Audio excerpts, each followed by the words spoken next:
And hello, YouTube, and welcome back to another episode of The Zone TV Movie Entertainment with me, your host, Jonathan, once again, bringing you my thoughts and review for tonight's episode of DC's Legends of Tomorrow, Season 7, Episode 7. And this is the mid-season finale.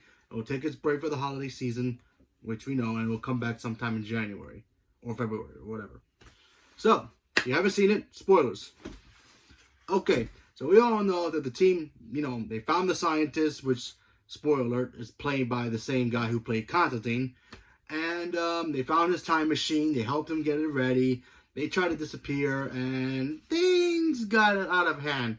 The guy who created AvaBots, he shows up. He ends up getting kind of tricked by Gideon. Gideon's now an artificial intelligence psychopath now. And she's after him. And then, of course, they all get trapped in 1940s or 42, depending on what year the World War II started. They get stuck in an airplane factory, and of course they need parts to fix the time machine so they can go. But this is a time when, women weren't treated practically right, especially women and also women of color. And, they were just used for the war to build airplane parts for the men who are fighting the war. So they need to gather all the parts they can to try to figure out a way to fix the time machine. You have Nate trying to figure out, okay, I'm moving into the totem with Zuri.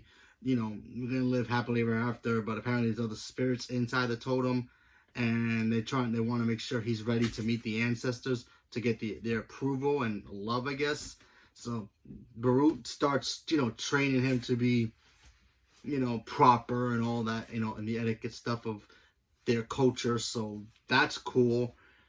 And at the end, the team eventually end up fixing the problem. Of course, they meet some bad guys that's going to be showing up in the next half of the season, and the bad guy happens to be doppelgangers of every member of the Legends.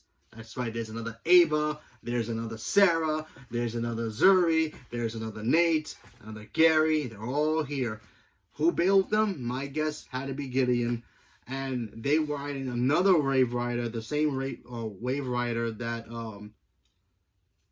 the guy who created Ava, used to destroy the Legend ship, so that way they can get stuck in the past before he knew that Gideon was going to betray him.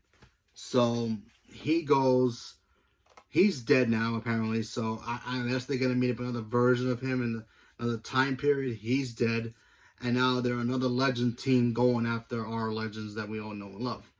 So, pretty cool episode, I have to admit. Shocking ending. I didn't expect another doppelganger team to show up out of nowhere and be the real new bad guys, with Gideon also being a bad guy too. So that was a cool little twist. So far, the first half of DC Legends of Tomorrow was pretty good.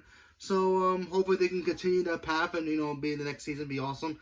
I just like the show because it's actually kind of funny and, I have a lot of fun watching it, and it's entertaining too. So, yeah. So, in the comment below, let me know what you guys thought about the episode, and stay tuned for more. Thank you very much, and have a good night.